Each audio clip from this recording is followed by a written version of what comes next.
Hello बच्चों, welcome to youth educators academy. आज हम स्टार्ट कर रहे हैं नए चैप्टर के साथ, that is levy and collection of tax. इसके पहले हमने एक और चैप्टर ऑलरेडी एक नहीं दो चैप्टर्स कर रखे, that is introduction to GST and registration under GST. तो आज हम स्टार्ट कर रहे हैं नए चैप्टर के साथ, जिसके अंदर हम क्या सीखने वाले हैं कि लेवी दैट इज टैक्स क्या होता है और उसको कलेक्ट कौन करेगा और गवर्नमेंट को पे कौन करेगा। और जैसे हमें पता है कि हमारे यहाँ जीएसटी के अंदर ड्यूअल स्ट्रक्चर है, लाइक कि सीजीएसटी भी एग्जिस्ट करता है, साथ में आईजीएसटी भी एग्जिस्ट करता है। तो दोनों टैक्सेस के अंदर टैक्स कलेक्ट कौन करेगा, पे कौन करेगा, हम सीखते हैं एक एक करके। तो सबसे पहले पॉइंट पे स्टार्ट करते कि ये दोनों एक्ट लगते किस किस चीज पे। पहला, लेविड ऑन किस चीज पे लगता है सीजीएसटी? इंट्रास्टेट। इंट्रास्टेट बोले तो एक ही स्टेट के अंदर अगर मैं ट्रांजेक्शन कर रहा हूं, जैसे कि मैं रहता हूं मुंबई में और मैं गुड्स कहां बेच रहा हूं? नासिक। एक ही स्टेट के अंदर आ रहे दोनों के दोनों, तो अगर मैं ऐसे सिटीज में ट्रांजेक्शन करूंगा तो उसको क्या बोलते हैं? इंट्रास्टेट। तो ऐसे पे क्या लगता है? सीजीएसटी लगता है। क्या लगता है? सीजीएसटी। वही बात करूं मैं आईजीएसटी किस चीज पे लगता है? Inter state supply of goods and service. Inter मतलब दो स्टेट्स, मैं रहता मुंबई में हूं महाराष्ट्र स्टेट के अंदर, बट मैं गुड्स अपना कहां बेच रहा हूं? यूपी, उत्तराखंड, अलग अलग स्टेट्स में अगर मेरे ट्रांजेक्शंस हैं तो ऐसे ट्रांजेक्शंस को क्या बोलते हैं? Inter state supply of goods and services. उसके बाद आगे बात करते हैं कलेक्टेड बाय, मतलब बेसिकली ये जो टैक्स है कलेक्ट कौन करेगा? तो टैक्सेबल पर्सन। टैक्सेबल पर्सन से मतलब समझे तो बिजनेसमैन, जो क्या कर रहा है? टैक्स को कलेक्ट करेगा गवर्नमेंट के बिहाफ में और सबमिट करेगा गवर्नमेंट को। नेक्स्ट आते हैं आगे, that is supply outside purview of tax. ऐसे सप्लाई जो टैक्स के अंदर दैट इज जीएसटी के अंदर नहीं आते। तो सिर्फ एक चीज है आपको रिमेंबर करने के लिए, that is alcoholic. That is alcohol. Alcohol मतलब आपको पता है दारू होता है। बेसिकली बहुत सारे ब्रांड्स आपने सुने होंगे, किंगफिशर, रॉयल स्टेग एंड ऑल, जो क्या होते हैं? दारू है जिसके ऊपर जीएसटी नहीं लगता, अलग टाइप का टैक्स लगता है, बट वो जीएसटी के अंदर आता नहीं है। नेक्स्ट बात करें value of levy, that is tax की वैल्यू कैलकुलेट कैसे करना है। इसके लिए हमारे पास एक सेपरेट चैप्टर है, that is value of supply. वहां पे हम सीखेंगे कि कोई भी अगर सप्लाई हो रहा है तो उसका वैल्यू हम कैसे कैलकुलेट करने वाले हैं। तो वो बेसिकली किस सेक्शन के अंदर आता है? Section 15 of CGST act. आगे बढ़ते हैं, दैट रेट्स की बात कर लेते हैं कि जीएसटी के अंदर जो रेट्स होती है मैक्सिमम कितना होगा, और सॉरी तो मैक्सिमम रेट सीजीएसटी की अगर हम बात करें, जैसे गवर्नमेंट ने नोटिफिकेशन दिया है उसके अकॉर्डिंग 20% से ज्यादा सीजीएसटी के अंदर टैक्स नहीं हो सकता। वही बात करें आईजीएसटी के अंदर तो वो है 40% की 40% के ऊपर कोई भी टैक्स को कलेक्ट नहीं कर सकता, क्योंकि नोटिफिकेशन क्या बोलता है? मैक्सिमम रेट ऑफ टैक्स क्या होगा? 40%। आगे बढ़ते हैं, supplies on which tax to be levied with effect of notified date. Basically इसका मतलब क्या कह सकते हैं हम कि ऐसे गुड्स जो जीएसटी के अंदर तो आते हैं, जिसके ऊपर जीएसटी एप्लीकेबल तो होता है, बट वो उसके ऊपर अभी तक लग नहीं रहा है, मतलब टैक्स नहीं ले सकते उस गुड्स के ऊपर, क्योंकि गवर्नमेंट ने अभी तक उसके ऊपर नोटिफिकेशन पास आउट नहीं किया है। तो कौन कौन से प्रोडक्ट होते हैं? सबसे पहले petroleum crude oil. Crude oil मतलब बेसिकली कच्चा तेल। जब हम माइनिंग करते हैं, जमीन से खोद के जो तेल निकालते हैं बिना रिफाइन किया हुआ, उसके ऊपर अभी भी जीएसटी लगता नहीं है। Next, high speed diesel. Crude oil को रिफाइन करके डीजल बनाते हैं, तो उस डीजल के ऊपर भी अभी भी जीएसटी लगता नहीं है। नेक्स्ट, पेट्रोल होता है। उसके बाद आता है नेचुरल गैस। उसके बाद आता है aviation turbine fuel. Aviation turbine fuel मतलब बेसिकली जो एरोप्लेन के इंजन में यूज होने वाले फ्यूल होते हैं उसे हम बोलते हैं एविएशन टर्बाइन फ्यूल। आगे बढ़ते हैं, देखते हैं आगे क्या है।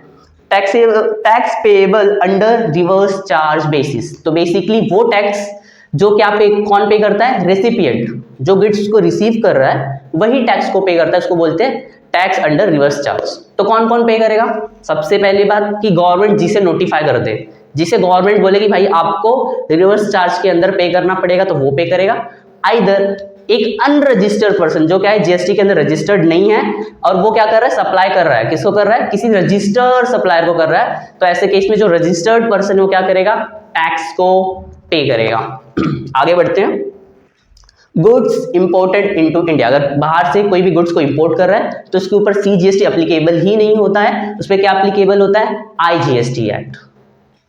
नेक्स्ट हमारा लास्ट एंड फाइनल है, that is tax paid by eco. Eco का मतलब समझ लेते हैं पहले तो। ई कॉमर्स ऑपरेटर, जैसे कि ऑनलाइन प्लेटफॉर्म आपने देखा होगा, अमेजॉन हो गया, फ्लिपकार्ट हो गया, ये सारे क्या हैं? ई कॉमर्स ऑपरेटर हैं। तो ई कॉमर्स ऑपरेटर के केस में थोड़े कंडीशंस है कि कब कौन टैक्स पे करेगा। तो पहला कंडीशन ये होता है कि अगर ईसीओ का प्लेस ऑफ बिजनेस ऑलरेडी है हमारे कंट्री में, टैक्सेबल टेरिटरी के अंदर ऑलरेडी अगर प्लेस ऑफ बिजनेस है, तो क्या करेगा, ईसीओ खुद ही क्या करेगा, टैक्स को गवर्नमेंट को पे करेगा, कलेक्ट करके गवर्नमेंट को पे करेगा। नेक्स्ट, अगर उसका प्लेस ऑफ बिजनेस इंडिया में नहीं है, इंडिया के बाहर है, मतलब टैक्सेबल टेरिटरी के बाहर है, तो क्या होगा, उसका जो भी रिप्रेजेंटेटिव हमारे कंट्री में होगा वो क्या करेगा, टैक्स को पे करेगा। आखिरी में कि कोई ना ही प्लेस ऑफ बिजनेस है ना ही रिप्रेजेंटेटिव है, ना ही प्लेस ऑफ बिजनेस है ना ही क्या है, रिप्रेजेंटेटिव है ईसीओ का, तो ऐसे केस में क्या होगा, ईसीओ खुद ही एक ऐसे पर्सन को अपॉइंट करेगा जो क्या करेगा, उसके बिहाफ में टैक्स को पे करेगा। होप सो बच्चा आपको इतना कॉन्सेप्ट समझा होगा। हम आगे सीखने वाले हैं कॉम्पोजिशन ऑफ लेवी, जो क्या है, एक रिप्लेसमेंट है रजिस्ट्रेशन के लिए। अगर आपको नॉर्मल जीएसटी के अंदर अगर रजिस्टर नहीं होने तो आप क्या ऑप्ट कर सकते हो, कॉम्पोजिशन स्कीम को ऑप्ट कर सकते हो और उसके अंदर खुद को क्या कर सकते हो, रजिस्टर कर सकते हो। तो बच्चों हमने levy and collection of tax के बारे में सीख लिया है, समझ लिया है। अब हम आगे स्टार्ट करते हैं नए टॉपिक के साथ, दैट इज कॉम्पोजिशन लेवी, या कह सकते हो कॉम्पोजिशन स्कीम। तो पहले तो समझ लेते हैं कि कॉम्पोजिशन स्कीम है क्या। तो बच्चों हमने देखा है कि रजिस्ट्रेशन करवाना पड़ता है जीएसटी के अंदर, बट वो ट्रेडर्स जो छोटे हैं या जो उस नॉर्मल रजिस्ट्रेशन के अंदर ऑप्ट नहीं होना चाहते, रजिस्टर नहीं करवाना चाहते, तो वो क्या चूज कर सकते हैं, कॉम्पोजिशन लेवी को चूज कर सकते हैं, कॉम्पोजिशन स्कीम के अंदर रजिस्टर करवा सकते हैं। बट उसकी भी कुछ क्या है, सर्टेन क्राइटेरिया है जो कि हम देखने वाले। तो सबसे पहले देखेंगे कौन कौन एलिजिबल है कॉम्पोजिशन स्कीम के लिए। पहला एलिजिबल पर्सन, पहले तो मैन्युफैक्चरर, उसके बाद रेस्टोरेंट सर्विस, एंड थर्ड आता है अदर सप्लायर, मतलब बेसिकली ट्रेडर्स, वो किसी भी गुड्स एंड सर्विस के ट्रेडिंग कर रहे हैं तो वो क्या कर सकते हैं, खुद को कॉम्पोजिशन स्कीम के अंदर रजिस्टर करवा सकते हैं। बट उसका एक मेन कैच ये है, आपको समझना पड़ेगा कि कॉम्पोजिशन स्कीम के अंदर रजिस्टर करवाने के लिए आपको विद इन द स्टेट, कि मतलब सिर्फ और सिर्फ क्या करना पड़ेगा, इंट्रा स्टेट सप्लाई करना पड़ेगा। अगर आप क्या कर रहे हो, इंटर स्टेट सप्लाई कर रहे हो, एक से ज़्यादा स्टेट में अगर सप्लाई कर रहे हो तो आप कॉम्पोजिशन स्कीम के अंदर रजिस्टर नहीं हो सकते। तो आगे बढ़ते हैं, देखते हैं टर्नओवर लिमिट्स को। तो सबसे पहले बात कर ले एग्रीगेट टर्नओवर में, तो पहले आता है पहला limit, that is up to 1.5 CR। ये वो स्टेट होते हैं जो स्पेशलाइज कैटेगरी में नहीं आते हैं। स्पेशलाइज कैटेगरी के लिए लिमिट क्या है, 75 लाख। तो कौन से स्टेट्स आते हैं बच्चों, हम एक एक करके पढ़ेंगे नाम। पहले तो अरुणाचल प्रदेश, देन मणिपुर, मेघालय, मिजोरम, नागालैंड, त्रिपुरा, उत्तराखंड एंड सिक्किम। ये वो स्टेट्स हैं जहां पे अगर आप बिजनेस कैरी आउट कर रहे हो, आपको कॉम्पोजिशन स्कीम में रजिस्टर करवाना है, तो अगर आपका टर्नओवर 75 लाख के अंदर होगा तो ही आप क्या कर सकते हो, कॉम्पोजिशन स्कीम के अंदर खुद को रजिस्टर करवा सकते हो। आगे बढ़ते हैं, कॉम्पोजिशन स्कीम के ऊपर कुछ रेस्ट्रिक्शंस है, जैसे कि हमने रजिस्ट्रेशन वाले चैप्टर में देख रखा है कि अगर हम रजिस्ट्रेशन करवाते हैं जीएसटी के अंदर तो हमें बहुत सारे बेनिफिट्स मिलते हैं, जैसे कि हम टैक्स इनवॉइस इशू कर सकते हैं, हम इनपुट टैक्स क्रेडिट हमें मिलता है। बट जैसे ही हमने कॉम्पोजिशन स्कीम में खुद को ऑप्ट आउट किया, हमें ये सारे बेनिफिट्स मिलते नहीं है। ना ही हम किसी से टैक्स कलेक्ट कर सकते हैं, ना ही हम इनवॉइस, जो टैक्स इनवॉइस होता है जीएसटी का, ना ही वो इशू कर सकते हैं, और लास्ट में हमें कोई भी आईटीसी का benefit, that is input tax credit का जो बेनिफिट होता है वो हमें मिलता नहीं है। आगे चलते हैं, दैट इज एग्रीगेट टर्नओवर के अंदर क्या क्या चीजें आती हैं। तो सिंपल सी बात है, एग्रीगेट टर्नओवर में जैसे हमने रजिस्ट्रेशन के चैप्टर में देखा था, एग्जैक्टली सेम है कि पहले टैक्सेबल सप्लाईज कर रहे हो तो वो इंक्लूड किया जाएगा। अपार्ट फ्रॉम दैट अगर कोई एग्जेम्प्टेड गुड्स एंड सर्विसेज को आप क्या कर रहे हो, सप्लाई कर रहे हो, वो भी ऐड करोगे।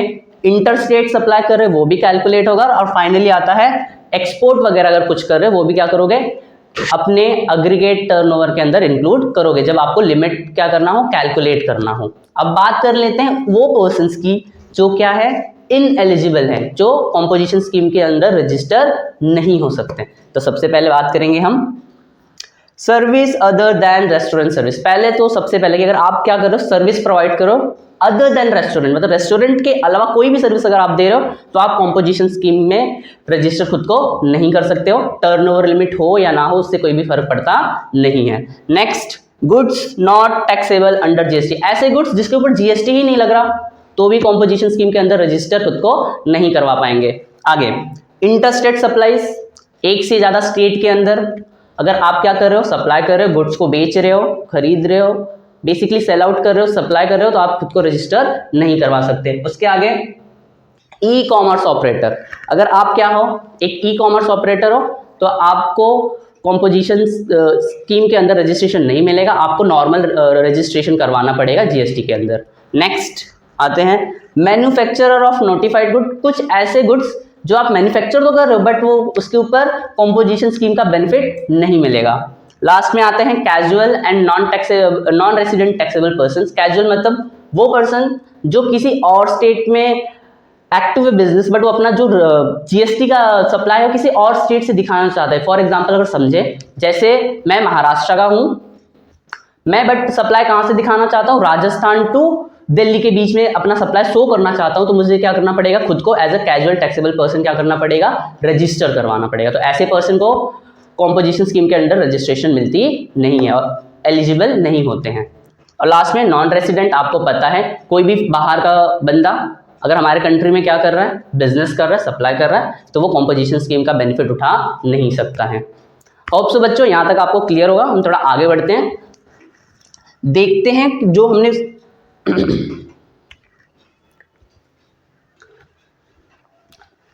तो बच्चों हमने देखा नोटिफाइड मैन्युफैक्चरिंग गुड्स, मैन्युफैक्चरर जो कि इनएलिजिबल है, तो वो कौन से गुड्स का अगर हम मैन्युफैक्चरिंग कर रहे हैं तो हमें कॉम्पोजिशन स्कीम नहीं मिलने वाला, मतलब उसके अंदर हम रजिस्टर खुद को करवा नहीं सकते। तो पहले स्टार्ट करते हैं, पहले गुड दैट इज आइसक्रीम। अगर आप हम क्या कर रहे हो, आइसक्रीम के मैन्युफैक्चरर हो, रजिस्ट्रेशन आप अंडर कॉम्पोजिशन स्कीम नहीं करवा पाएंगे। नेक्स्ट पान मसाला, उसके बाद आता है टोबैको एंड टोबैको प्रोडक्ट्स, उसके बाद आता है एरेटेड वाटर का मतलब ऐसा समझो पेप्सी, कोका कोला आप जो पीते हैं ना, जिसके अंदर बेसिकली क्या होते हैं, एरेटेड प्रेशराइज करके जो कोल्ड ड्रिंक्स बनती हैं जो कि नेचुरल नहीं है, उन अगर ऐसा कुछ मैन्युफैक्चर कर रहे हो आप, तो आपको कॉम्पोजिशन स्कीम के अंडर रजिस्ट्रेशन नहीं मिलेगा, आप एलिजिबल नहीं होते हो। उसके बाद bricks, earthen roofing tiles, basically tiles वगैरह जो होती हैं, मिट्टी की टाइल्स बेसिकली बनती हैं जो भी, अगर वो सारी चीज़ों का मैन्युफैक्चरिंग कर रहे हो तो आप उसके अंदर रजिस्टर नहीं कर सकते। Bricks of fossil, building bricks, ये सारी वो चीज़ें हैं जिनका मैन्युफैक्चरिंग अगर आप कर रहे हो तो खुद को आप कॉम्पोजिशन स्कीम के अंदर रजिस्टर नहीं करवा सकते। अब बात कर लेते हैं, जैसे कि मैंने स्टार्टिंग में बताया कि हम रेस्टोरेंट सर्विस के अलावा कोई और भी सर्विस प्रोवाइड नहीं कर सकते, बट गवर्नमेंट ने क्या बोला, नोटिफिकेशन जारी की जहां पे बोला कि अगर आप गुड्स सप्लाई कर रहे हो बट उसके साथ सर्विस भी दे रहे हो, बट वो जो सर्विस है वो बहुत ही कम है कंपैरिजन टू गुड्स के टर्नओवर में, जो मार्जिन ऑफ सर्विस वो बहुत ही क्या है, कम है। तो ऐसे केस में कितना हम सर्विस प्रोवाइड कर सकते हैं, तो आइए देखते हैं। एकदम सिंपल है, जो हमारा टर्नओवर होगा लिमिट, वॉट एवर टर्नओवर हमने लिमिट देखा है 1.5 और 75 लाख का, तो अकॉर्डिंगली हम जब कैलकुलेट करेंगे अपना टर्नओवर, उसका 10% या फिर 5 लाख, इन दोनों में से जो हायर होगा ना, उसने ही अमाउंट का हम क्या कर सकते हैं, गुड्स के साथ साथ सर्विस दे सकते हैं।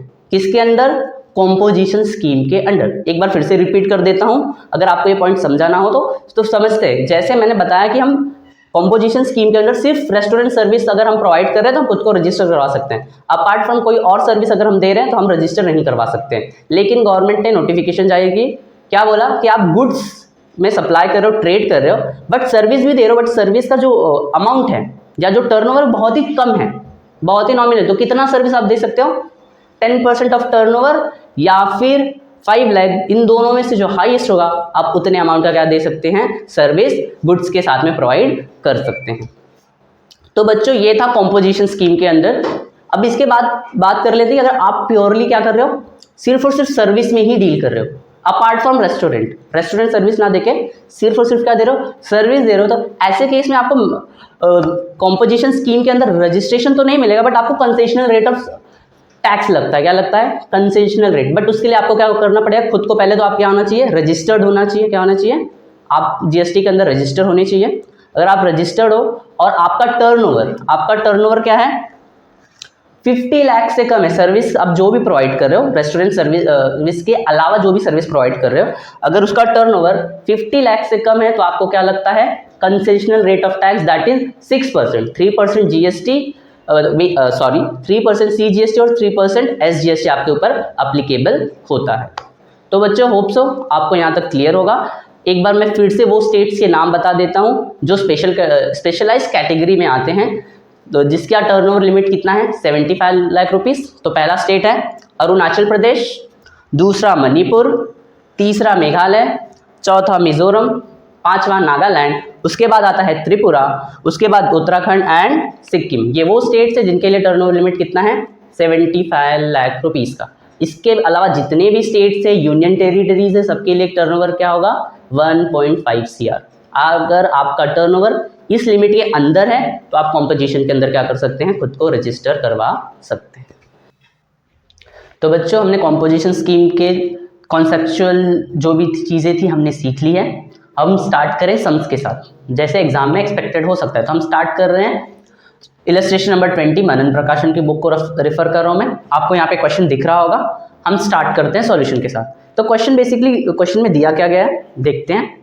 XYZ लिमिटेड एक मैन्युफैक्चरिंग कंसर्न है, मैन्युफैक्चरिंग है, मतलब कॉम्पोजिशन के लिए वो एलिजिबल हो सकते हैं। अब उनका क्या कैलकुलेट करेंगे, एग्रीगेट टर्नओवर। तो क्वेश्चन में देखो क्या दिया गया है कि उन्होंने पिछले साल दैट इज 1920 में सप्लाई किया था, जिसके ऊपर उन्होंने क्या किया, inward tax that is reverse charge के बेसिस पे उनको टैक्स भरना पड़ा था 1,55 लाख का। हम देखते हैं उसका ब्रेकअप नीचे दिया गया, हम सॉल्व करते हैं, स्टार्ट करते हैं। तो सबसे पहले तो हम बनाएंगे टेबल किस चीज़ के लिए, एग्रीगेट टर्नओवर के लिए। एग्रीगेट टर्नओवर, एग्रीगेट टर्नओवर के लिए सेम वही कैसे बनाओगे, एक पर्टिकुलर्स का कॉलम और उसके बाद एक अमाउंट।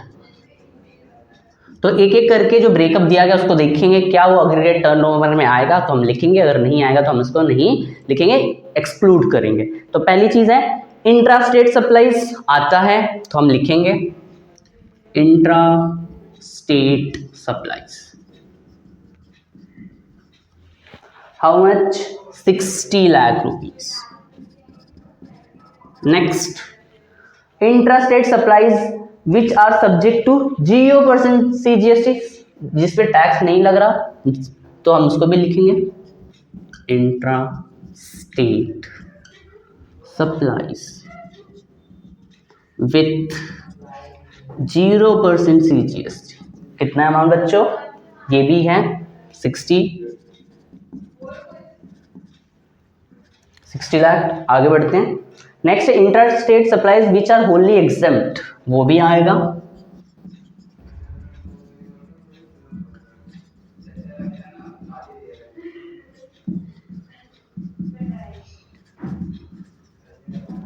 हाउ मच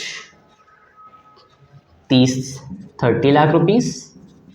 और आखिरी में दिया गया है वैल्यू ऑफ इनवर्ट सप्लाईज। तो बच्चों जैसे मैंने बता रखा है कि इनवर्ट सप्लाईज के अंदर माय मिस्टेक, एग्रीगेट टर्नओवर के अंदर हम क्या क्या चीज़ें लेते हैं, टैक्सेबल सप्लाईज लेते हैं, एग्जेम्प्टेड लेते हैं, एक्सपोर्ट लेते हैं, और जितने भी टाइप के हम सप्लाई करते हैं आउटवर्ड वो सारी चीज़ें लेते हैं। क्या हम इनवर्ट सप्लाईज को इंक्लूड करते हैं, क्या नहीं करते? तो यहाँ पे जो इनवर्ट सप्लाईज है हम उसको इंक्लूड नहीं करेंगे इसमें।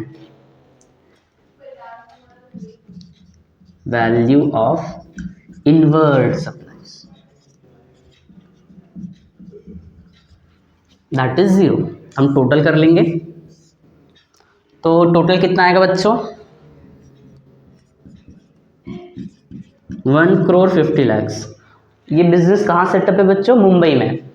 तो मुंबई के लिए टर्नओवर लिमिट कितनी थी, अप टू 1.5 CR। तो इनका जो प्रीवियस ईयर का टर्नओवर है दैट इज ईयर 1920 का, वो सिर्फ और सिर्फ कितना है 1.5 CR है, उससे ज़्यादा नहीं है। तो ये कॉम्पोजिशन स्कीम के लिए एलिजिबल है। तो ये खुद को क्या करा सकते हैं, खुद को कॉम्पोजिशन स्कीम के लिए रजिस्टर करवा सकते हैं। तो हम लिखेंगे yes XYZ limited is eligible for opting, क्या ऑप्ट करेंगे, कॉम्पोजिशन स्कीम। क्यों मिलेगी इनको कॉम्पोजिशन स्कीम, क्योंकि इनका जो टर्नओवर है एग्रीगेट टर्नओवर वो 1 CR के ऊपर नहीं है, उसके बराबर है। दैट इज ये क्या है, एलिजिबल है। As does not exceed, does not exceed बच्चा 1.5, limit of 1.5 CR। That's it बच्चों, होप सो आपको समझा होगा। एक बार मैं फिर से गो थ्रू करवा देता हूँ। इस क्वेश्चन में उन्होंने जो टोटल सप्लाईज कर रखी थी उसकी वैल्यू दी थी 1,55,00,000, बट उसमें से जो 5 लाख की वैल्यू थी वो इनवर्ट सप्लाईज पे थी। क्या थी? इनवर्ट। तो इनवर्ट सप्लाईज तो हम अग्रीगेट टर्नओवर में लेते ही नहीं है, तो इसको एक्सक्लूड करते ही ये क्या हो जाते हैं, क्राइटेरिया में फिट हो जाते हैं, एलिजिबल हो जाते हैं कॉम्पोजिशन स्कीम के लिए। होप सो बच्चा आपको समझ में आया होगा। तो बच्चों हमने इलस्ट्रेशन 20 देख लिया, अब हम आगे चलते हैं 21 की तरफ। तो 21 में बेसिकली दिया क्या गया हम एक बार रीड करेंगे। आपको एज यूजुअल क्वेश्चन दिख रहा होगा यहाँ पे, हम कंटिन्यू करते हैं। XYZ limited is a manufacturing concern in Mumbai. It opted for a composition scheme. इसने पहले भी कॉम्पोजिशन स्कीम के लिए ऑप्ट कर रखा है। Total value of supplies include inward supplied tax under reverse charge basis of ₹90 lakh. मतलब बेसिकली जो इन्होंने पास्ट दैट इज 2021 में जो टैक्स भरा था अंडर रिवर्स चार्ज मैकेनिज्म, क्योंकि कॉम्पोजिशन स्कीम में जो होता है उसको हमेशा टैक्स पे करना होता है अंडर रिवर्स चार्ज बेसिस पे। तो उन्होंने क्या कर रखा था, 90 लाख का भर रखा है। अब हमें उसका ब्रेकअप दे रखा है, हमें क्या कैलकुलेट करना है इस ईयर के लिए कि क्या वो कॉम्पोजिशन स्कीम के लिए अभी भी एलिजिबल हैं या नहीं है। अगर हैं तो उनको कितना टैक्स भरना पड़ेगा, कितना टैक्स भरना पड़ेगा अंडर रिवर्स चार्ज। ठीक है, स्टार्ट करते हैं हम फिर सेम क्या कैलकुलेट करेंगे, अग्रीगेट टर्नओवर। स्टार्ट करते हैं as usual, aggregate turnover, aggregate turnover same particulars then amount. Start करते हैं पहला transaction that is intra state supply. Intra state supply है अग्रीगेट टर्नओवर में आता है, हम एज इट इज लिख देंगे।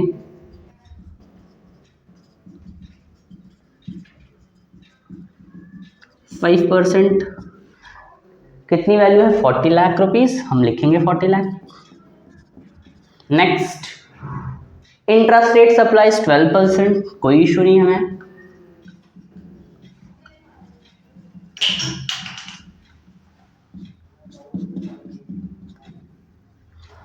हाउ मच अमाउंट, 10 लाख रुपए, हम लिख लेंगे 10 लाख, कोई दिक्कत नहीं है। आगे intra state supplies made with subject of 0%, मतलब एग्जेम्प्टेड वाली बात हो गई, चलेगा, 0 रेटेड भी चलेगा। Intra state supplies that is 0%, कितना है 20 लाख रुपीस। तो बच्चों आगे बढ़ते हैं। Intra state supplies wholly exempt, ये भी हमारे टर्नओवर में आता है, हम वो भी लिख लेंगे। Intra state, intra state, intra state क्या है ये, होली एग्जेम्प्टेड, एग्जेम्प्टेड। अमाउंट है 10 लाख रुपीस। उसके बाद आता है value of invert supplies. Value of invert supplies जो होता है वो हमारे टर्नओवर में नहीं आता, तो हम उसको इंक्लूड नहीं करेंगे, हम लिख देंगे पर्टिकुलर्स में, बट अमाउंट क्या लेंगे 0।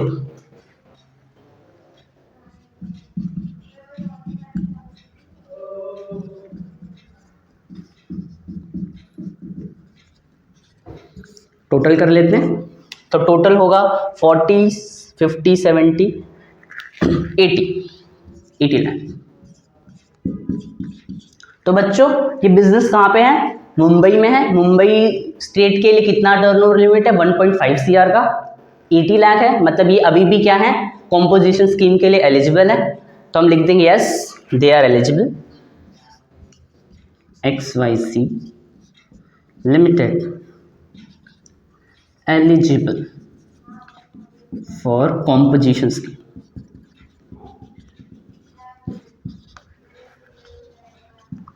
कॉम्पोजिशन स्कीम के लिए एलिजिबल तो है, बट हमें एक क्वेश्चन में और भी चीज पूछी गई दैट कि वो रिवर्स चार्ज बेसिस पे टैक्स कितना पे करेंगे। तो हमें पता है कि ये क्या है, मैन्युफैक्चरर्स है, मैन्युफैक्चरिंग है, तो मैन्युफैक्चरिंग को कितना % टैक्स देना पड़ता है 1%। तो हम कैलकुलेट करेंगे सप्लाईज का 1%, और जो इनवर्ट सप्लाईज है उसका रेट ऑलरेडी दे रखा है 5%, तो उसका क्या कैलकुलेट कर लेंगे 5%। तो स्टार्ट करते हैं स्टार्ट करते हैं।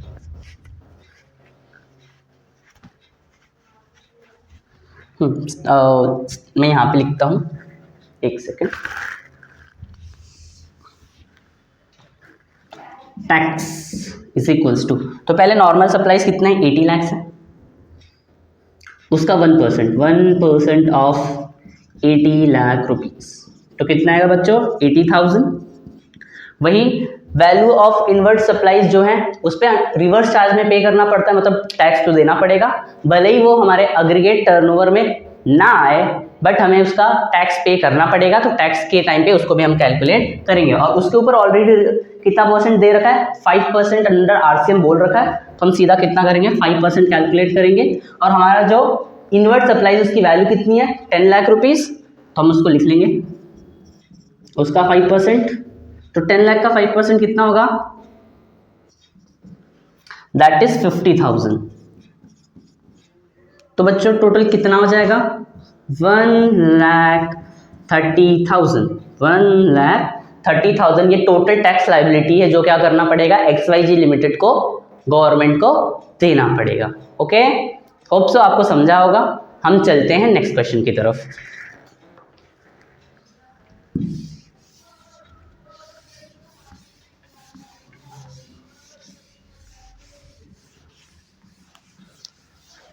तो बच्चों नेक्स्ट क्वेश्चन मैं कर रहा हूँ इलस्ट्रेशन नंबर 22, जस्ट उसके नीचे ही है। जैसे मैंने आपको बताया कि मैं मनन प्रकाशन को फॉलो कर रहा हूँ, तो आपको टेक्स्ट बुक में क्वेश्चंस मिल जाएंगे। स्टिल हम आपको यहाँ पे क्वेश्चन विजिबल हो रहा होगा।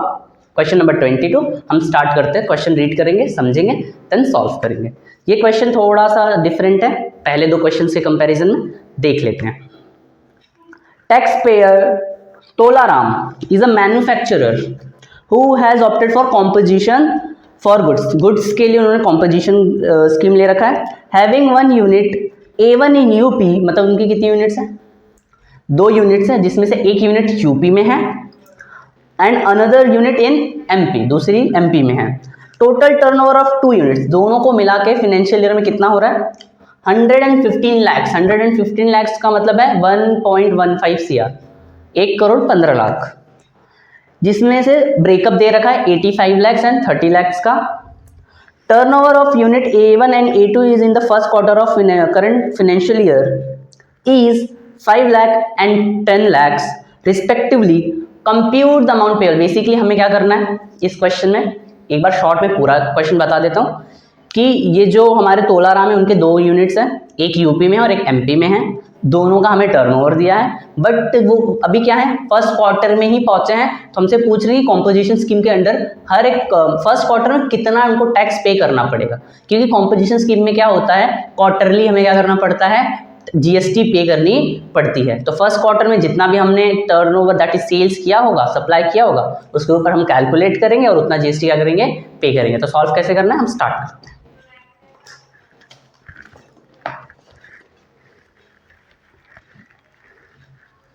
तो चलो बच्चों हम बना लेंगे सेम हमारे यूनिट्स। पहला का यूनिट हमारे पास A1 भी है, A2 भी है, लोकेटेड कहाँ पे वो भी लिख लेंगे लोकेशन। तो एक यूपी में है और एक MP में है। उसके बाद आता है हमारा टर्नओवर, प्रीवियस ईयर के टर्नओवर्स लिख लेंगे, टर्नओवर इन प्रीवियस ईयर। तो पिछले साल का टर्नओवर कितना है, 85 lakh and 30 lakh, 85 and 30 lakh rupees. उसके बाद क्या आएगा हमारा बच्चों कि करंट ईयर के जो क्वार्टर में वो उन्होंने क्या किया, फर्स्ट क्वार्टर में टर्नओवर कितना था, तो हम लिखेंगे फर्स्ट क्वार्टर टर्नओवर। तो क्वेश्चन में दे रखा है कितना हुआ है, फर्स्ट क्वार्टर में टर्नओवर कितना है बच्चों, 5 lakh and 10 lakh rupees, 5 lakh and 10 lakh. तो हम लिख लेंगे 5 लाख एंड 10 लाख रुपीज। हमने जो भी इंफॉर्मेशन क्वेश्चन में थी पुटअप कर लिया। क्वेश्चन में सिर्फ एक चीज पूछा है कि कॉम्पोजिशन के लिए लायबल होंगे, ऑब्वियसली बच्चों कितना है उनका टर्नओवर, 115, मतलब 1.5 CR से तो कम ही है। तो वो तो कॉम्पोजिशन के लिए एलिजिबल हैं, बट टैक्स कितना आप फर्स्ट क्वार्टर में पे करेंगे हमें वो कैलकुलेट करना है। टैक्स का रेट दे रखा है क्या बच्चों? दे रखा है। अगर नहीं भी दिया होगा तो मैन्युफैक्चरर है तो कितना होता है 1%। मैन्युफैक्चरर के लिए कितना होता है 1%। तो फर्स्ट क्वार्टर में जितनी भी सप्लाई कर रखा है, जितना भी टर्नओवर कर रखा है उसका 1% कैलकुलेट करेंगे और वही क्या करेंगे हम फर्स्ट क्वार्टर में कॉम्पोजिशन स्कीम के अंडर गवर्नमेंट को पे करेंगे। तो इसका कैलकुलेट कर लेते हैं। That is 1% of tax of first quarter,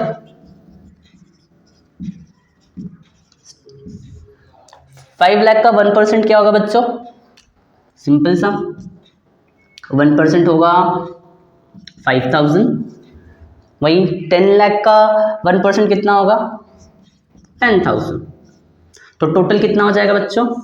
that is 15,000। तो क्या तो बेसिकली बच्चों ये जो हमारे तोलाराम जी हैं इन्हें फर्स्ट क्वार्टर में कितना पे करना पड़ेगा as a GST? Total rupees 15,000 as a GST. Got it बच्चा?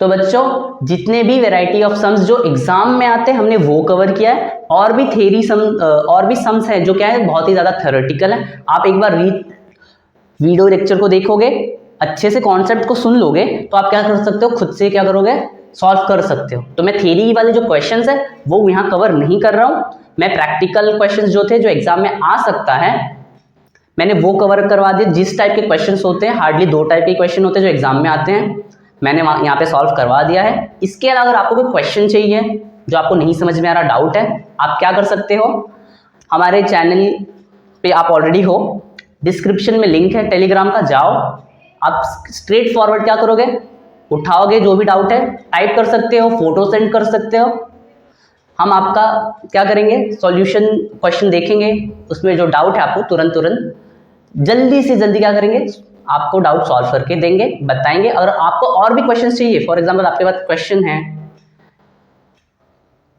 आपके पास कोई डाउट है, आपको और वीडियोस चाहिए इस क्वेश्चन से रिलेटेड तो वो भी बताइए, हम वो भी लेके आएंगे। फिलहाल के लिए इतना ही है। Thank you, bye bye. Hope so आपको मजा आ रहा होगा वीडियो देख के। धन्यवाद। क्या हो गया?